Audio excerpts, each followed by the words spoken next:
तो chapter wise जो है वो शॉर्ट टाइप क्वेश्चन आंसर का वीडियो जो कि इंग्लिश से रिलेटेड है कंप्लीट ही है।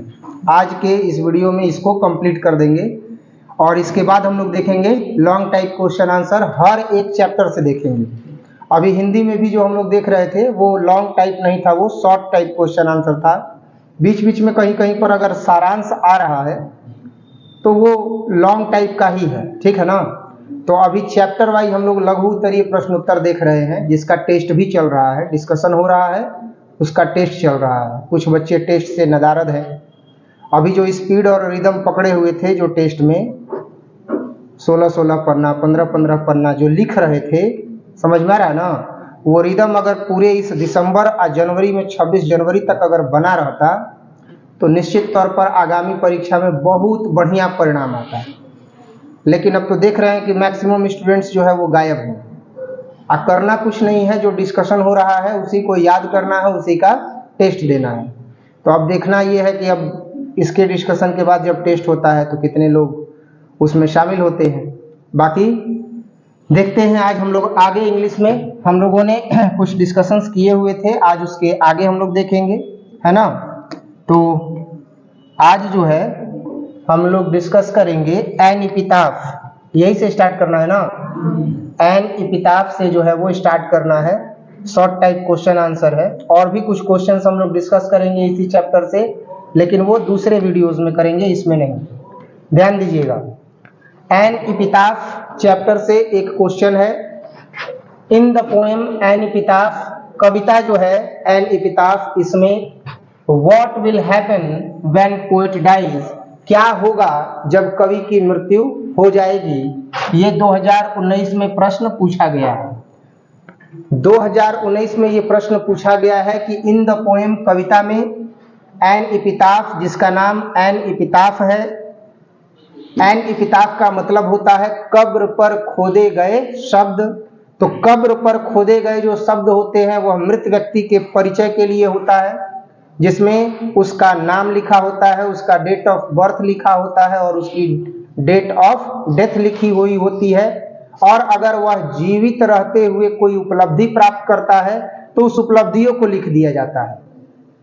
तो उसको जो है वो इपिताफ कहते हैं। क्या कहते हैं? इपिताफ। तो इपिताफ जो है उसके पहले हम लोग ग्रामर का ध्यान रखते हुए एन का उपयोग करेंगे। किसका? एन का। तो इस चैप्टर का नाम बन जाता है एन इपिताफ। एन इपिताफ का मतलब होता है कब्र पर खोदे गए शब्द या कब्र पर खोदे गए परिचय के शब्द। तो प्रश्न है कि इन द पोएम, कविता में, एन इपिताफ, जिसका नाम एन इपिताफ है, व्हाट विल हैपन, क्या होगा, व्हेन द पोएट डाइज, जब कवि की मृत्यु हो जाएगी। तो in this poem the poet Walter de la Mare says that, जो यह कविता है, इस कविता में जो कवि हैं वॉल्टर डे ला मेयर, वो कहते हैं कि व्हेन आई डाई, जब, या व्हेन आई डाइड, जब मेरी मृत्यु हो जाएगी या जब मैं मर जाऊंगा, who will remember this beautiful lady of western country, तो कौन पश्चिमी देश की इस खूबसूरत महिला को याद करेगा। यानी वह कहते हैं कि अगर मेरी मृत्यु हो जाएगी तो मेरी मृत्यु होने के बाद कोई भी इस महिला को याद नहीं करेगा। No one will remember this beautiful lady of western country. वह कहते हैं कि कोई भी व्यक्ति इस महिला को याद नहीं करेगा, इस महिला को स्मृति शेष में नहीं रखेगा। यही इसके मूल भाव थे। देखेंगे जवाब कि the poet Walter de la Mare, the poet Walter de la Mare in the poem an epitaph, जो कवि हैं वॉल्टर डे ला मेयर, इस कविता में, जिसका नाम एन इपिताफ है, एक्सप्रेस्ड हिज डीप कंसर्न, अपने गहरी चेतना को व्यक्त करते हैं, over the death of the most beautiful lady of the west country, एक खूबसूरत महिला के मृत्यु के बाद, एक पश्चिमी देश की खूबसूरत महिला की मृत्यु के बाद अपने डीप कंसर्न को क्या करते हैं, तो एक्सप्रेस करते हैं। द पोएट सेज दैट, कवि कहते हैं कि when he will die nobody will remember the beautiful lady of the west country, वह कहते हैं कि जब उनकी मृत्यु हो जाएगी nobody will remember, तो कोई भी उन्हें याद नहीं करेगा, the beautiful lady of the west country, पश्चिमी देश की इस खूबसूरत महिला को। पश्चिमी देश की उस खूबसूरत महिला को कोई भी याद नहीं करेगा, ऐसा कौन कहते हैं? ऐसा कहते हैं वॉल्टर डेला मेयर, जो कि इस कविता की क्या है? कवि है। कोई दिक्कत? जो कि इस कविता के क्या है? कवि हैं। वो कहते हैं कि अगर मेरी मृत्यु हो जाएगी तो मेरे इस बिलव्ड को, मेरी प्रियतमा को, जो कि पश्चिमी देश की सबसे खूबसूरत महिला है, उसको कोई याद नहीं करेगा। नेक्स्ट देखेंगे हम लोग क्वेश्चन, और नेक्स्ट क्वेश्चन है द सोल्जर से। द सोल्जर से भी क्वेश्चंस जो है वह पूछे गए हैं। इस साल के लिए द सोल्जर का जो समरी है वो मेरी तरफ से गेस क्वेश्चन रहेगा। गेस क्वेश्चन रहेगा 2026 के आगामी परीक्षा में द सोल्जर का क्या समरी। तो द सोल्जर का समरी आप लोग जरूर याद कर लीजिएगा। If at all he dies in the battle, अगर उसकी मृत्यु युद्ध भूमि में हो जाएगी, how would the soldier like to be remembered, तो कैसे एक सैनिक खुद को पसंद करता है कि लोग याद करें। जब किसी सैनिक की अगर मृत्यु युद्ध भूमि में हो जाती है तो वो कैसे याद करना पसंद करता है कि लोग उसे कैसे याद करें, ठीक है ना। If at all he dies in the battle, अगर सभी की मृत्यु हो जाएगी इन द बैटल, युद्ध भूमि में, how would the soldier like to be remembered, तो एक सैनिक कैसे पसंद करता है खुद को याद करना, यानी कि लोगों के द्वारा वह कैसे पसंद करता है कि उसे याद किया जाए। तो इसका जवाब होगा कि the poet Rupert Brooke says in the poem the soldier, जो कवि हैं रूपर्ट ब्रूक, वो ब्रूकी कई लोग पढ़ते हैं, तो जो रूपर्ट ब्रूकी हैं, says that in the poem, अपनी कविता में कहते हैं कि द सोल्जर, जो कि द सोल्जर है, if at all the dies in the battle, अगर सभी की मृत्यु हो जाएगी युद्ध भूमि में, he would like to be remembered as brave and unforgettable soldier, तो वह पसंद करेंगे कि उन्हें वीर योद्धा की तरह याद किया जाए, उन्हें जो है कभी न भूला जाए, who never afraid of death, और यह माना जाए कि यह वो सैनिक थे जो मृत्यु से कभी डरे नहीं। जैसे हमारे यहाँ गोरखा सैनिकों को कहा जाता है। गोरखा सैनिक कहता है कि अगर मृत्यु मेरे सामने आ जाएगी तो मैं मृत्यु को मार करके उस पर विजय प्राप्त कर लूंगा। तो इससे क्या पता चलता है? इससे यह पता चलता है कि हाँ, जो सैनिक होते हैं वो निडर होते हैं, साहसी होते हैं। और सैनिक जब युद्ध भूमि में मृत्यु को प्राप्त हो जाता है तो वह चाहता है कि मेरी शहीदी के पश्चात मुझे जो है वह लोग एक बहादुर सैनिक की तरह याद करें। ऐसा नहीं कि गोलियां चल रही थी या हम पीठ पीछे जो है वह गोली खाए हैं, बल्कि वह चाहता है कि गोली कहाँ लगे? सीने पर लगे। युद्ध करते हुए भी, मरते मरते भी चाहता है कि 10 लोगों को क्या कर दे? मार दे। समझ में आ रहा है कि नहीं आ रहा है? तो इस तरह का जो है वो वक्तव्य यहाँ पर देखने को मिलता है। नेक्स्ट,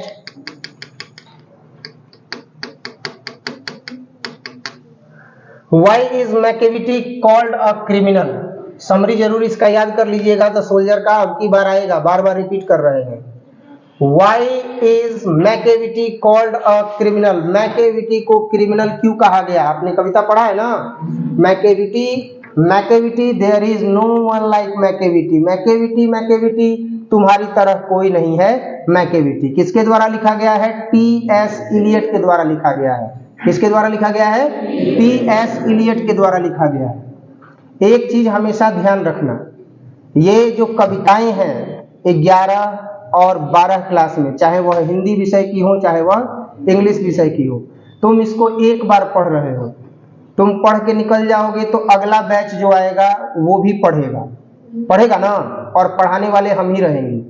तुम अभी पढ़ रहे हो तो चाहोगे कि हिंदी पढ़े या इंग्लिश पढ़े तो उसमें पूरा अच्छा मार्क्स आ जाए, 90 के पार मार्क्स आ जाए, है कि नहीं? अगर 90 के पार मार्क्स आएगा तो भाई 90 भी आ जाए तो 18 पाँचे 90, 18% केवल इंग्लिश में और 18% किस में आ जाएगा? हिंदी में। तो तुम इस पक्ष में हो कि जब तुम हिंदी पढ़ो और इंग्लिश पढ़ो तो तुम्हारा 90 नंबर आ जाए, हो ना? इस पक्ष में खूब मन लगा के पढ़ रहे हो, क्योंकि इसमें प्रैक्टिकल नहीं है। तो हमको अगर पढ़ाना है तो हम भी खूब बढ़िया से न पढ़ेंगे।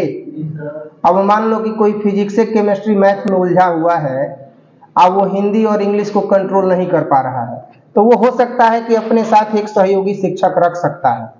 लेकिन अगर जहाँ तक मैं अपनी बात करूँ तो मैं सहयोगी शिक्षक रखने के पक्ष में नहीं रहता हूँ। तो जो भी अगर आपके बाद जो बच्चे आएंगे उनको जरूर आप बताइएगा कि as a guider, as a monitor, as a educator वो हिंदी के कविताओं को, हिंदी के पाठ्यक्रम को, इंग्लिश के पाठ्यक्रम को वो पढ़ाते हैं ताकि आपका शुल्क कम हो सके। अगर आप वहाँ सारा सब्जेक्ट पढ़ते हैं तो आपका शुल्क क्या लगेगा? कम लगेगा। आपने ऑर्गेनिक केमिस्ट्री पढ़ा, ऑर्गेनिक केमिस्ट्री में जो जो टॉपिक्स बताया गया वो जिस तरीके से डीपली बताया गया है उस तरीके से हमको नहीं लग रहा है कि 10th में भी आपने, हो सकता है कुछ बच्चा पढ़ा हो लेकिन मैक्सिमम बच्चे नहीं पढ़े होंगे। ये हम समझ सकते हैं इस बात को, क्योंकि ग्रामीण परिवेश में कार्बनिक रसायन को पढ़ाना एक बहुत ही बड़ा मतलब कार्य माना जाता है। तो थोड़ा आदमी बाहर से पढ़ा हुआ है तो उसको पढ़ा रहा है। मेरा जो मेन स्ट्रीम सब्जेक्ट है वो मैथ और साइंस है, और साइंस में 3 भाग है। साइंस में 3 भाग है जिसमें बायोलॉजी है, केमिस्ट्री है और फिजिक्स है, जिसको पढ़ाया जा रहा है। अब बायोलॉजी तो सबसे इजी है, बायोलॉजी का डिस्कशन हुआ है तो आप देखे ही हैं, बायोलॉजी पढ़ाया गया है, देखे ही है।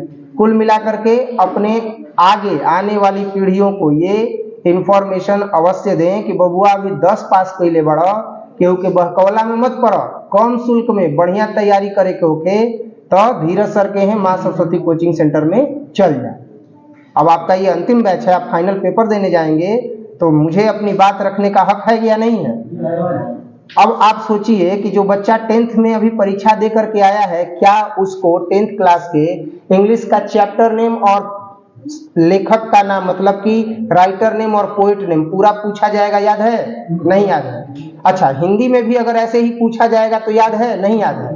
कुछ लाइन अगर दिया जाएगा, पूछा जाएगा किस पाठ का है, तो बच्चा बता पाएगा? नहीं बता पाएगा। लेकिन आप सोचिए हिंदी और इंग्लिश साहित्य का ऐसा कौन सा क्वेश्चन है जिसको देख करके आदमी चैप्टर का नाम और राइटर का नाम, पोएट का नाम नहीं बता देता है? तो अगर हम बता देते हैं तो ये मेरे साथ अभिशाप नहीं है, ये कोई मेरे साथ अभिशाप नहीं है कि हम बता देते हैं। तो कई लोग इसको कहते हैं कि वो हिंदी इंग्लिश भी पढ़ाते हैं, सारा सब्जेक्ट पढ़ाते हैं। हमको आता है तो हम पढ़ाते हैं। यहाँ तक कि हिंदी इंग्लिश का कोई वक्तव्य आ जाएगा, कोई किस्सा आ जाएगा तो उसका खूब बढ़िया से व्याख्या आदमी कर देता है कि किस पुस्तक के किस भाग के किस अध्याय से यह लिया गया है पंक्ति। समझ में आ रहा है ना? इतना बच्चा जो 10th का छोटा सिलेबस मेंटेन करता है वो नहीं बता पाता है। तो कुल मिलाकर के बस यही कहना है कि हिंदी और इंग्लिश की वजह से कई लोग जो है वो मतलब डोमिनेंस करते हैं ज़्यादा। तो ऐसा नहीं होना चाहिए। आप लोगों के माध्यम से, आप जितने ही हैं इतने ही लोग कम से कम हो, तो आप सही सूचना जरूर दीजिए कि वहाँ पर मैथ और साइंस का तो पढ़ाई होता है, लिटरेचर साथ में इसलिए पढ़ाया जाता है ताकि गार्जियन के जेब पर बोझ क्या पड़े, कम पड़े, और कम शुल्क में बच्चा अच्छी तैयारी कर ले। बाकी तो अब इसीलिए ऑनलाइन प्लेटफॉर्म पर भी ज्वाइन किए हैं, क्योंकि बहुत सारे बच्चों का रुझान ऑनलाइन की तरफ है। तो ऑनलाइन की तरफ है तो ऑनलाइन भी परफॉर्मेंस दिखाना अच्छा है कि नहीं? तो हम लोग देखेंगे कि why is Macavity called a criminal, Macavity को क्रिमिनल क्यों कहा गया था। तो मैकेविटी जो चैप्टर है वो किसके द्वारा लिखा गया है? टी.एस. इलियट के द्वारा लिखा गया है। And T S. Eliot says that, और टी.एस. इलियट कहते हैं कि Macavity is a master criminal. Macavity जो है वो मास्टर क्रिमिनल है, सभी अपराधियों का मेट है, सभी अपराधियों का मालिक है। He says that there is no one like Macavity. वह कहते हैं कि मैकेविटी के जैसा तो कोई बहुत बड़ा अपराधी है ही नहीं। वह कहते हैं कि Macavity is a mysterious cat, Macavity जो है एक रहस्यमयी बिल्ली है। Macavity is a mysterious cat, Macavity जो है वो एक रहस्यमयी बिल्ली है। बिल्ली का तात्पर्य अपराधी, जो अपराध को अंजाम देता है और गायब हो जाता है घटनास्थल से, है या नहीं? तो Macavity is a mysterious cat because it is never found, क्योंकि यह कभी पाई ही नहीं गई है। आफ्टर कमिटिंग क्राइम, जब कभी भी यह अपराध को कर देती है। Macavity always do crime, Macavity हमेशा ही अपराध करती रहती है। मैकेविटी हमेशा जो है वह क्राइम करती रहती है। सच a drinking milk, loot jewel case and fall the ladder, यह सीढ़ियों को गिरा देती है, रेक को गिरा देती है, दूध सारा पी जाती है, ज्वेल केस को लूट लेती है। हम लोग इस कविता में पढ़े थे ना कि मैकेविटी क्या करती है? ज्वेल केस को लूट लेती है, यानी ज्वेलरी जहां रखा हुआ है उस पूरे क्या कहा जाता है उसको, तिजोरी, उस तिजोरी को वह लूट लेती है, तो बिल्ली तिजोरी लूटेगी नहीं। Macavity is a master criminal. तो why is Macavity called a criminal? T S. Eliot calls, T S. Eliot कहते हैं कि Macavity a master criminal, Macavity जो है वो एक मास्टर क्रिमिनल है। He says there is a no match of this animal। वह कहते हैं कि इसका कोई भी मैच ही नहीं है, इसका कोई भी जो है इसके समान है ही नहीं। He says Macavity is a mystery cat। वह कहते हैं कि मैकेविटी जो है वो एक रहस्यमयी बिल्ली है। Because it is never found after committing crime। क्योंकि यह कभी भी अपराध करने के बाद मिलती ही नहीं है। Macavity always do crime। Macavity हमेशा ही अपराध करती रहती है। सच एज ड्रिंकिंग मिल्क, जैसे कि वह सारा दूध पी जाती है। ब्रेकिंग ग्लास, और क्या करती है, जो शीशा होता है उसको तोड़ देती है, etcetera. Next, why is Macavity turn a criminal? 2018, 2019 और 2023 में यह प्रश्न पूछा गया है। इंपॉर्टेंट क्वेश्चन है कि why Macavity turn as a criminal, Macavity क्यों एक अपराधी बन गई, अपराधी की तरह वह क्यों बन गई? तो मैकेविटी टर्न्ड क्रिमिनल, मैकेविटी एक अपराध की दुनिया में चली गई या अपराधी बन गई। बिकॉज इट डिफेट्स द लॉ, क्योंकि यह नियमों को क्या कर देती है, तोड़ देती है। एंड इंडल्ज, और यह हमेशा संलिप्त रहती है इन दोज एक्टिविटीज, उन एक्टिविटीज में who is related to criminal crimes, जो कि आपराधिक अपराध की दुनिया के कृत्य होते हैं। पहला चीज कि ये जो मैकेविटी है वह सारे नियमों को तोड़ देती है, और नियम को तोड़ने के बाद भी यह क्या करती है, जितना आपराधिक कृत्य होता है यह सभी आपराधिक कृत्यों को अंजाम दे देती है। Macavity always do crime, Macavity हमेशा ही अपराध करती है। Such as drinking milk, loot jewel case, break the glass and etcetera. जो मैकेविटी होती है वह हमेशा आपराधिक कृत्य करती है। क्या क्या करती है? तो ड्रिंकिंग मिल्क, सारा दूध पी जाती है। लूट ज्वेल केस, जो तिजोरी होता है उसको लूट लेती है। और क्या करती है? तो ब्रेक द ग्लास, और वह शीशा वगैरह जो है वो क्या करती है, तोड़ देती है। एंड एक्सेट्रा, और अन्य चीजें भी वह करती है, which is related to crime spot, जो कि उस क्राइम स्पॉट से रिलेटेड होता है, वो सारा वही की होती है। But when Macavity do crime, लेकिन जब मैकेविटी अपराध कर देती है, कमिटेड क्राइम, अपराध कर देती है, संपन्न कर देती है, Macavity is not there, Macavity वहां नहीं होती है। So poet T S. Eliot called Macavity, Macavity there is no one like Macavity. Macavity, Macavity तुम्हारी तरह कोई नहीं है मैकेविटी। समझ में आया या नहीं आया? देखते हैं। Macavity is turned criminal because it defines the law and indulge in activity of criminal nature.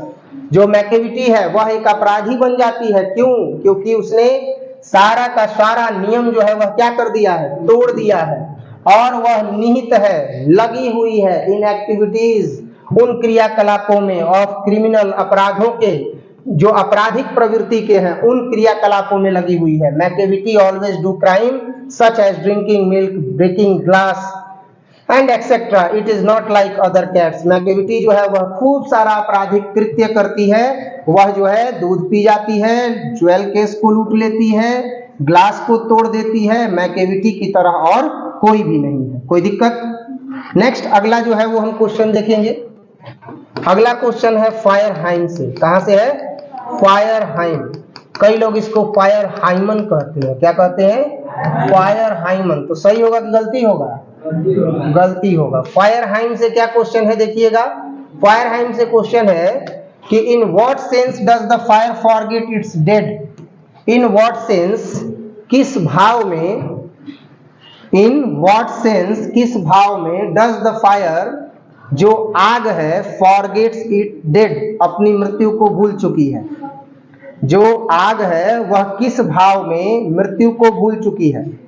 When any one of person instead of fire forgets its dead, then he do mysterious thing, and another aspect, he do such crimes, such criminal minded activities। अगर कोई व्यक्ति यह भूल जाता है कि उसकी भी एक दिन मृत्यु होगी, तो वह दो काम करता है, या तो वह खूब बढ़िया आदमी बन जाता है, और दूसरा या तो वो बहुत बड़ा अपराधी प्रवृत्ति का हो जाता है। वह हमेशा दूसरों को सताता रहता है और उसे ऐसा लगता है कि ये जो मैं कर रहा हूं ये आजीवन मेरे साथ होता रहेगा, मैं दूसरे को सताता रहूंगा, परेशान करता रहूंगा और मेरा जीवन चक्र का जो पहिया है वह खूब बढ़िया धुरी पर घूमते रहेगा। समझ में आ रहा है ना? लेकिन क्या ऐसा होगा? नहीं होगा, क्योंकि आप जिसको सता रहे हैं, आप जिसको परेशान कर रहे हैं, हो सकता है कि वह प्रार्थना भी कर दे कि हे माधव, यह मेरे संघर्ष का अंतिम रथ चक्र घूम रहा है, धुरी एकदम मजबूत पकड़ना, हम हारे तो हार तुम्हारी होगी। हो सकता है। समझ में आ रहा है कि नहीं आ रहा है? इसीलिए कभी भी किसी को ज्यादा परेशान नहीं करना चाहिए। आप 100 अच्छे काम कर लीजिए, लेकिन एक व्यक्ति के लिए अगर आप कुछ गलत कर रहे हैं तो उसकी एक बद्दुआ आपको एकदम बर्बाद कर देगी। समझ में आ रहा है कि नहीं आ रहा है? तो इसीलिए हमें हमेशा एक चीज याद रखना चाहिए कि मृत्यु एक दिन निश्चित है और यह सबको आना है। हम कितना भी हाय हाय कर लेंगे, कितना भी परेशान हो जाएंगे, लेकिन मिलेगा वही जो वो देना चाहेंगे। समझ में आ रहा है कि नहीं आ रहा है? अगर वो देना चाहेंगे तो खूब लाद पाथ देंगे, और नहीं देना चाहेंगे तो कंगाल कर देंगे। लेकिन अगर लाद पाथ देंगे तो क्या हम मरेंगे, मृत्यु को भूल गए, मरेंगे तो लेके जाएंगे कि यही छोड़ देंगे? यही छोड़ देंगे। अगर मुस्लिम भाई होते तो केवल हमारे हाइट के बराबर कुछ 2 गज जमीन लेते, यही ना? हिंदू है तो हमको क्या कर दिया जाएगा? फूंक ताप दिया जाएगा, पंच तत्वों में विलीन हो जाएंगे। इससे ज्यादा तो कुछ होगा नहीं। एक अंगूठिया नहीं लेके जाएंगे, कुछ पहने हैं ना? समझ में आ रहा है कि नहीं आ रहा है? Plane living and high thinking, ना तो बहुत आसान काम है भाई, बहुत आसान काम है। पैसा कमाना बहुत आसान है, लेकिन पैसा कमाने के लिए गलत तौर तरीकों को अपनाना पड़ेगा। इसी में सबका अपना अपना मत होता है। समझ में आ रहा है ना? लेकिन मत में सर्वश्रेष्ठ विचार यही होता है कि आप सही मार्ग पर आगे बढ़ते रहें, क्योंकि मेहनत के द्वारा जब आप आगे बढ़ते हैं तो भले एक एक सीढ़ी चढ़ते हैं, लेकिन जब ऊंचाई पर अगर पहुंचते भी हैं तो गिरने पर भी कुछ अपने ही मेहनत के पायदान पर आके रुक जाते हैं।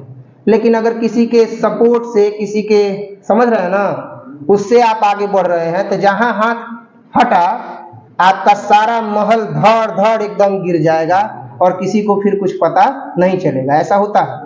इसीलिए दूसरा चीज हमेशा याद रखना कि मृत्यु से पहले हमें हमेशा अपने ही दम पर आगे बढ़ना चाहिए। समझ में आ रहा है कि नहीं आ रहा है? अब यहाँ पर क्या है जो हमें अपने दम पर आगे बढ़ाएगा? थोड़ा ध्यान देंगे बच्चा लोग। तो मृत्यु, अगर आपको याद है कि आपकी मृत्यु हो रही है या होने वाली है, एक न एक दिन मृत्यु हो जाएगी, तो आपको अपना कर्तव्य पूर्ण समर्पण के साथ करना है। आप जो भी कर्तव्य कर रहे हैं उसको समर्पित होकर के कीजिए और खूब मन लगा करके कीजिए।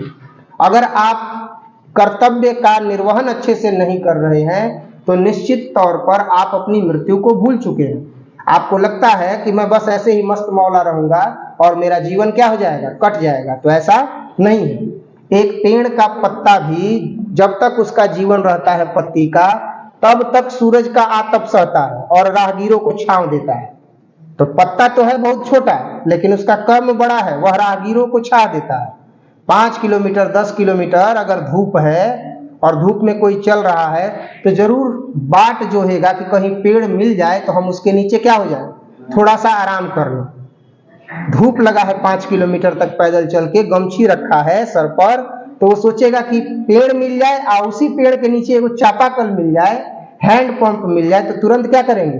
पानी पी लेंगे, थोड़ा आराम करेंगे। ऐसा होता था, ज्यादा नहीं, 2002, 2003, 4 की बात है। यहाँ से जब जाना होगा, पता चला कि सिस्टर के यहाँ लोहंदी, तो अब यहाँ से जाइए पैदल, सरेंजा से कुकुड़ा तक पैदल जाइए, बीच में कहीं कुछ नहीं, सुन सपाटा दोपहर में। और वहीं एक ब्रिज था ऐसे ऊंचा, वहां पर पीपल का पेड़ था, उसी मार्ग में जो है वो एक पीपल का पेड़ रहेगा, वहीं पर हैंडपंप रहेगा। तो वहां आदमी रुक के क्या करेगा? पानी पिएगा। अब पगड़ी जो बांधा रहेगा धूप से बचने के लिए, छोटे छोटे हम लोग थे उस समय, तो पगड़ी खोल करके वहां बिछा दिया जाएगा, ठंडा हवा चलेगा पेड़ के नीचे, वहीं पर आदमी क्या करेगा? लेटेगा, सोएगा। तो क्या उस पेड़ के पत्तों ने अपना कर्म अदा नहीं किया? तो यहाँ पर जो हम फायर डिबाउचरीज के बारे में बात करेंगे, आग के कर्तव्यहीनता के बारे में बात करेंगे, तो आग के कर्तव्यहीनता से क्या समझ में आ रहा है? आग के कर्तव्यहीनता का मतलब कि कोई चीज जलाने के लिए दिया गया लेकिन आग में उसे जलाया नहीं, अर्थात वह अपनी मृत्यु को भूल चुकी है, अपना कर्तव्य सही से नहीं कर रही है। तो जो पोएट है इस चैप्टर के वो है KKN Daruwalla. In this poem, इस कविता में द पोएट केकेएन दारूवाला, जो कवि है केकेएन दारूवाला, एक्सप्रेस्ड हिज, वह व्यक्त करते हैं एक्सपीरियंस, अपने एक्सपीरियंस को, अपने अनुभवों को, the place where dead bodies are usually cremated, उस जगह के जहां डेड बॉडीज को क्रीमिएटेड किया जाता है आमतौर पर, अर्थात डेड बॉडीज को क्या कर दिया जाता है? तो नष्ट कर दिया जाता है। ही saw that the fire had died, वह देखते हैं कि आग बुझ चुकी है, but some limbs of a body, लेकिन शरीर के कुछ अंग, वर स्टिल हाफ बर्न, वह अभी भी अधजले हैं, वह अभी भी अधजले हैं। शरीर का जो अंग है वह पूर्णतः नहीं जला हुआ है और आग डाइड हो चुकी है। The fire had died out, यानी कि आग बुझ चुकी है, आग बुझ चुकी है, लेकिन शरीर के कुछ अंग हैं जो अभी भी अधजले हैं। द पोएट फील्स, कवि महसूस करते हैं, इट, इसे, as the fire's immoral behaviour, आग के अनैतिक व्यवहार के रूप में। जब कभी भी कोई अपना कर्तव्य अच्छे से नहीं करता है तो वह उसका अनैतिक व्यवहार हो जाता है, इमोरल बिहेवियर हो जाता है। इसीलिए कवि भी महसूस करते हैं, द पोएट फील्स, कवि महसूस करते हैं, इट, इसे, एज फायर्स इमोरल बिहेवियर, आग के इमोरल बिहेवियर के रूप में। कोई दिक्कत? नेक्स्ट, इसके आगे अगला क्वेश्चन देखेंगे। Which event does the expression the burning ghat refer to? ये जो क्वेश्चन है वो पूछा गया है इन 2020 में ये प्रश्न पूछा गया है कि which event does the expression the burning ghat refer to, किस घटना को व्यक्त किया गया है the burning ghat refer to, burning ghat का जिक्र करके, बर्निंग घाट का जिक्र करके किस घटना को रेफर किया गया है, किस घटना के बारे में बताया गया है। The expression the burning ghat refer to the place, जो अभिव्यक्ति है बर्निंग घाट की वह उस स्थान के लिए है where dead bodies are usually cremated, जहां पर जो डेड बॉडीज होती हैं उन्हें पंच तत्वों में विलीन किया जाता है, क्रीमिएटेड किया जाता है। वन डे, एक दिन, the poet goes with his father, जो कवि है वह अपने पिता के साथ जाते हैं to nearby a burning ghat, एक नजदीक के ही बर्निंग घाट पर। दे सा दैट, वह देखते हैं कि the fire had died out, जो आग है वह बुझ चुकी है, but some limbs of a human body, लेकिन मानव शरीर का जो कुछ अंग है स्टिल हाफ बर्न, वह अभी भी अधजला है। And it is fire's debauchery, और यही जो है वह आग का कर्तव्यहीनता है, कर्तव्य विमुखता है कि उसने डेड बॉडी को पूर्णतः जलाया नहीं। What is the work of fire? The work of fire is always to burn the all things which we involve in it, जो भी हम उसको समर्पित कर दें वह उसको जला करके राख कर दे, यही आग का काम है। And if fire died out before burning the object which is we devoted in it, जो भी चीजें हमने उसमें समर्पित की है उसे जलाए बिना ही आग अगर बुझ जाती है, डाइड आउट हो जाती है, इट इज कॉल्ड फायर डिबाउचरी, यही जो है वह आग का कर्तव्य विमुखता कहलाता है, यही जो है वह आग का कर्तव्यहीनता कहलाता है। कोई दिक्कत? Next, what did the fire hymn से टू द स्पीकर? जो फायर हाइम है, जो आग की लपटें हैं, उसने स्पीकर से क्या कहा? जो लेखक है केकेएन दारूवाला, उनसे जो फायर हाइम है क्या कहा, यानी कि आग की लपटों ने क्या कहा।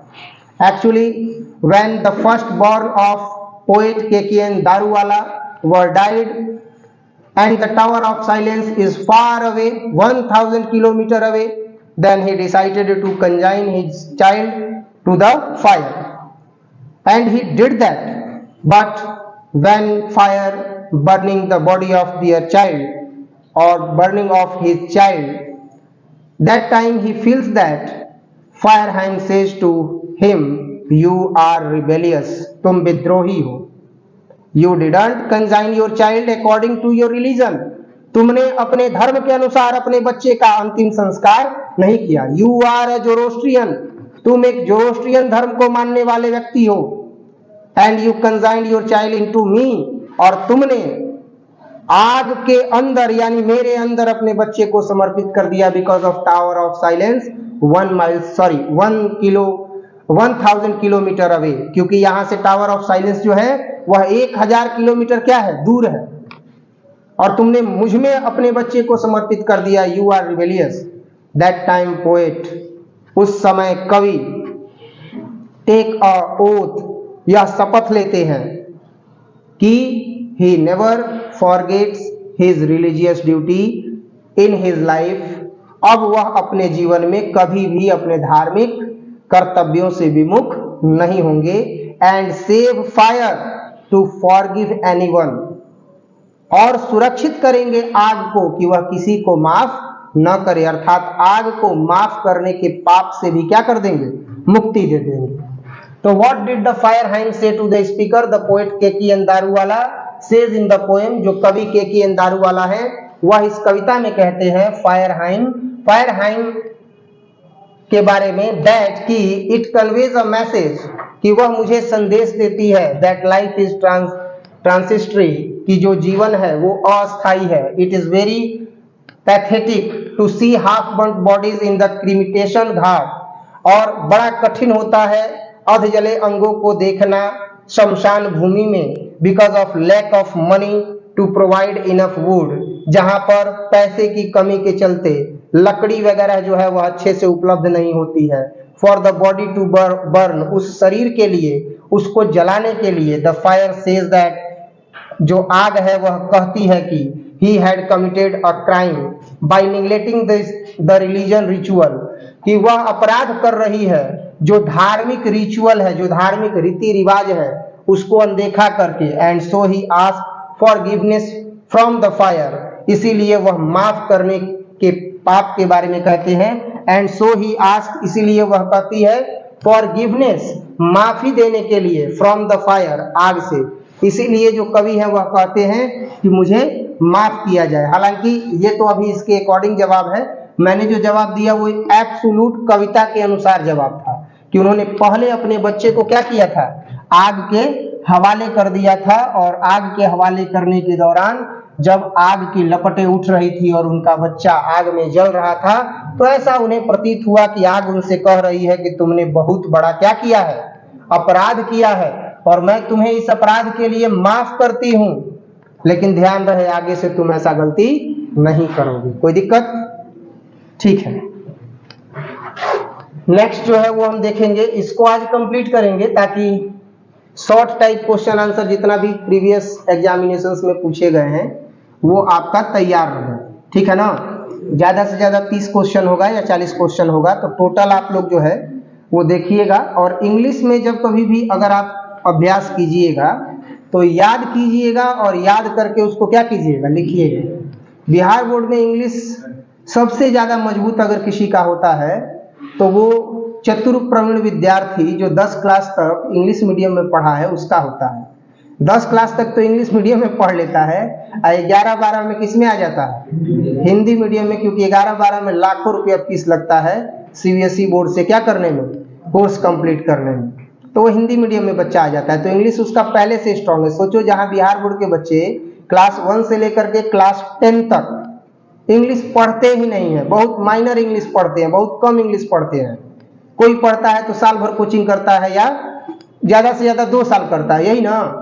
और वो जो इंग्लिश मीडियम का बच्चा है वो क्लास 1 से एलकेजी यूकेजी से लेकर के और 10th क्लास तक क्या पढ़ा है, इंग्लिश ही पढ़ा है, तो उसका इंग्लिश स्ट्रांग होगा कि नहीं होगा।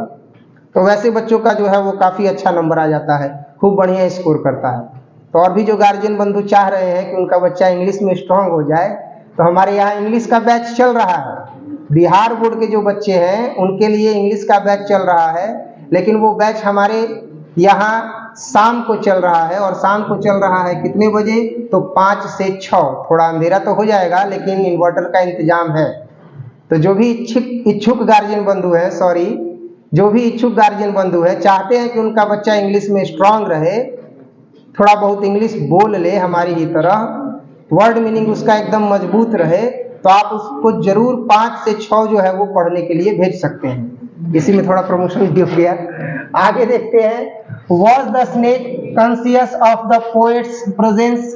क्या जो स्नेक है वह चिंतित था कवि की उपस्थिति से? ना। हम लोग पढ़ रहे हैं ये क्वेश्चन स्नेक चैप्टर से, और स्नेक चैप्टर जो है वह लिखा हुआ है D.H. लॉरेंस के द्वारा। किसके द्वारा? D.H. लॉरेंस के द्वारा।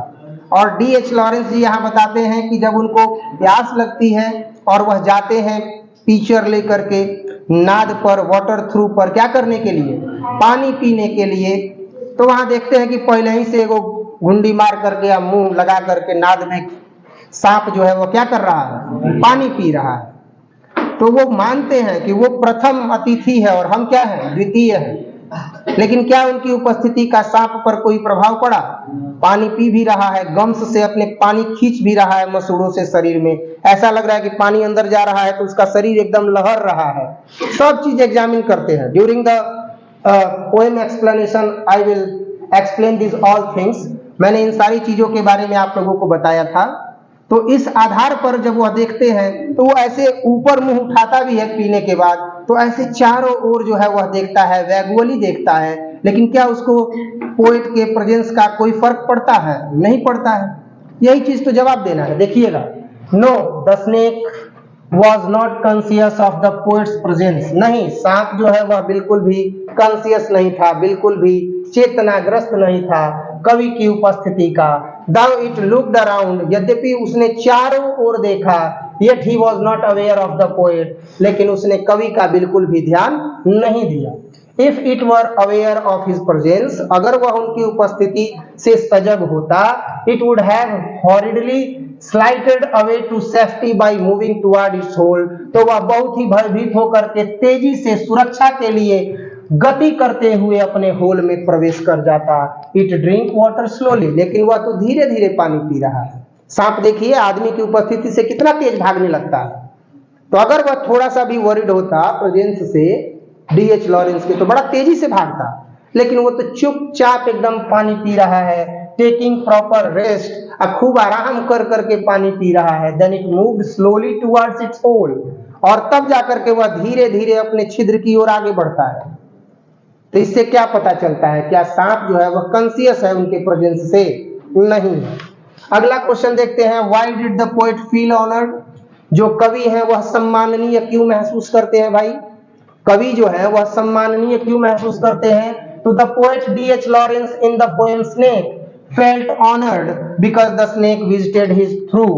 जो कवि D.H. लॉरेंस हैं वह सम्माननीय महसूस करते हैं। क्यों सम्माननीय महसूस करते हैं? तो इसलिए सम्माननीय महसूस करते हैं क्योंकि उनके घर में कौन आया था? सांप आया था। किस रूप में? अतिथि के रूप में आया हुआ था। सो ही फील ऑनर्ड, इसीलिए वह सम्माननीय महसूस करते हैं। बिकॉज, क्योंकि the snake visited his through, क्योंकि सांप आया हुआ था उनके पानी के नाद पर। Taking it to be a unique creation of God, और उसे वह ईश्वर का एक अद्वितीय क्रिएशन मानते हैं, ईश्वर का एक अद्वितीय जीव मानते हैं। He felt that God himself came up to his through to bless. वह महसूस किए कि ईश्वर स्वयं आए हुए हैं उनके पानी के नाद पर पानी पी करके उन्हें आशीर्वाद देने के लिए। Just we suppose in Sawan month, if snake comes out in our home, don't kill it. It is God Shiva. Catch it and throw it in outer fields. हम लोग यह मानते हैं कि सावन में अगर सांप निकल जाए तो मारिए मत, मारिए मत। भगवान सिंह जी हैं, सावन में आए हुए हैं, पकड़ लीजिए और उसको आउटर फील्ड में ले जाकर के क्या कर दीजिए? छोड़ दीजिए। ऐसा कहा जाता है कि नहीं कहा जाता है? तो ऐसा ही भाव किसका है? D.H. लॉरेंस का। कोई दिक्कत? Why and how did the snake come out of the hole? क्यों और कैसे सांप जो है वह होल से बाहर आया था? द स्नेक कम आउट, जो स्नेक है वह बाहर आया था, द होल, छिद्र से, बिकॉज इट वॉज थर्स्टी, क्योंकि वह बहुत ज्यादा प्यासा था। It come to the water trough to quench his thirst, और वह पानी के नाद पर आया था अपनी प्यास को बुझाने के लिए। The snake come out by a crack in the wall, और जो स्नेक है वह दीवार में एक क्रैक था और उसी क्रैक के छिद्र से बाहर आया था। लेकिन क्या करने आया था? किसी को डसने? क्या करने? पानी पीने। बहुत बढ़िया। Next, what is the believe prevailing in silly about a snake? This question asked in 2022 by Bihar board. What is the believe? क्या विश्वास है? क्या विश्वास है? देख रहे हैं, सबको देख रहे हैं। क्या विश्वास है? What is the believe? क्या विश्वास है? प्रिवेलिंग इन सिली, सिली में, अर्थात सिली में लोगों का क्या मत है? अबाउट अ स्नेक, स्नेक के बारे में। द बिलीव प्रिवेलिंग इन सिली, जो सिली के लोग हैं उनका यह मत है, उनका यह विचार है, अबाउट अ स्नेक, एक सांप के बारे में, कि ब्लैक स्नेक्स आर इनोसेंट, कि जो काले सांप होते हैं वह इनोसेंट होते हैं, निर्दोष होते हैं, and gold snakes are venomous, और जो सुनहरे पीले रंग के सांप होते हैं वह पॉइजनस होते हैं, वह बहुत ही ज्यादा क्या होते हैं? जहरीले होते हैं। So he would like to kill yellow poisonous snake, इसीलिए वह पसंद करते हैं कि पीले रंग का अगर सांप दिख गया तो जहरीला है, उसको जान से क्या कर देना है? मार देना है। कोई दिक्कत? तो इसका जवाब यही होगा कि द बिलीफ प्रिवेलिंग इन सिली, सिली में जो विश्वास है लोगों का अबाउट अ स्नेक, सांप के बारे में, was that black snakes are innocent, वह यह है कि काले सांप जो होते हैं वह निर्दोष होते हैं। द गोल्ड आर venomous, और जो सुनहरे पीले रंग के सांप होते हैं जहरीले होते हैं। So yellow brown snake would be killed, इसीलिए जो येलो ब्राउन स्नेक होते हैं उन्हें जान से क्या कर दिया जाता है? मार दिया जाता है। Next, how did the snake drink water? जो स्नेक है वह कैसे पानी पीता है, कैसे जल खींचता है अपने शरीर के अंदर? तो ये मैंने बताया कि वो अपने गम्स से, गल मुसूड़ों से वह पानी को क्या करता है? खींचता है। तो इसका जवाब यही होगा कि the snake went to the water trough, जो स्नेक है वह पानी के नाद पर गया हुआ है, and put his mouth upon the depth of that trough, और वह अपने मुंह को एकदम उस डीप वाटर थ्रू में गोत देता है। He sipped, drank slowly the water, वह धीरे धीरे खींचता है अर्थात पानी पीता है, विथ इट्स स्ट्रेट माउथ, अपने सीधे मुंह से धीरे धीरे पानी जो है वह खींचता है, अपने शरीर के अंदर पानी को लेता है। नेक्स्ट जो है वो हम लोग देखेंगे, चैप्टर जो है वो 10th है, माय ग्रैंड मदर हाउस, और शॉर्ट टाइप क्वेश्चन आंसर आज कंप्लीट हो गया। तो कोई भी बच्चा ये नहीं कह सकता है कि इंग्लिश लिटरेचर में मां सरस्वती कोचिंग सेंटर में जो पोएट्री सेक्शन है, जो प्रोज सेक्शन है, वो कंप्लीट नहीं हुआ है। प्रोज सेक्शन कंप्लीट है, पोएट्री सेक्शन कंप्लीट है, और साथ ही साथ शॉर्ट टाइप क्वेश्चन आंसर जितना भी बिहार बोर्ड में पूछा गया है सारा का सारा आज कंप्लीट हुआ। अब आपको याद करना है, टेस्ट हो रहा है, टेस्ट देना है। टेस्ट से भागिएगा तो ये मेरी जिम्मेदारी नहीं है। समझ में आ रहा है कि नहीं आ रहा है? तो अब टेस्ट जब होगा और शॉर्ट टाइप क्वेश्चन आंसर आएगा तो उसको बताना है। गेस क्वेश्चन में मैंने बताया है कि आप लोग गेस क्वेश्चन में the soldier, India through traveller eyes का समरी अभी 2 बताए हैं, इन दोनों को आप लोग जरूर याद कर लीजिएगा, इसका समरी आ सकता है। ठीक है। माय ग्रैंड मदर्स हाउस से एक शॉर्ट टाइप क्वेश्चन है कि why was the speaker in my grandmother's house proud of living in that house? जो स्पीकर है माय ग्रैंड मदर्स हाउस की, वह क्यों गर्व महसूस करती हैं उस घर में रहने के लिए? आप अपने भाई बहन माता पिता के साथ जिस घर में हैं, अगर आपका विवाह हो जाएगा और आप चले जाइएगा, आप कोई वहां पर अगर आपके घर को बुरा बोल देगा, आपके गांव को बुरा बोल देगा, तो देखिए वो आपका सबसे बड़ा क्या हो जाएगा? दुश्मन हो जाएगा। अभी नहीं समझ में आ रहा है लेकिन बाद में समझ में आएगा। मान लो कि कोई कह देगा कि तुम्हारे फैमिली को शादी विवाह हो गया कि कंगाल हो सन, बहुत गुस्सा आएगा। समझ में आ रहा है ना? कैसे तुम बोल दिए कि मेरे परिवार वाले कंगाल हैं। समझ में आ रहा है ना? दूसरा चीज, अगर तुम कुछ गलती करोगे और सास ये कह देगी कि यह तार मम्मी पापा सिखौले बड़न, और वो मम्मी पापा पर काहे चल गई, नहीं रहोगे तो मुंह बंद रहेगा भले, लेकिन अंदर ही अंदर ये बात चलता रहेगा। समझ में आ रहा है कि नहीं आ रहा है? और ये आमतौर पर ये चीजें होती हैं। खाना बनाओगे गलत बन जाएगा तो लोग तुरंत एलिगेशन पेरेंट्स पर देंगे कि क्या सिखाए हैं। इसी पर जो है वो क्या हो जाता है, विवाद होता है। मान लो घर में पूजा उजा है, तुम लेट जग गए, सारे रिलेटिव जो आए हैं पूजा उजा में सब पहले जग गए, तुम लेट जग गए उस दिन। या रात को मान लो तुम्हारा तबीयत खराब हुआ, तुम लेट जगे, अब सुबह में जैसे ही जगोगे तो जो है सब उल्टा बोलेगा। तो ऐसी स्थिति में क्या होता है, थोड़ा सा मन दुखी हो जाता है। तो बड़ा प्राउड फील होता है जो हम लोग बचपन जहाँ पर बिताए हुए हैं। तो यहाँ पर जो है जवाब उसी ढंग से देना है जो कमला दास जी ने दिया है। The speaker Kamala Das was proud of living in that house. जो स्पीकर कमला दास है वह बड़ा गर्व महसूस करती है उस घर पर जहां पर वह रही है।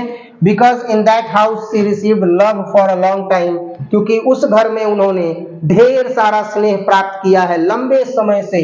फॉर लव शी मूव्ड, प्रेम के लिए ही वह उस घर को छोड़ दी है।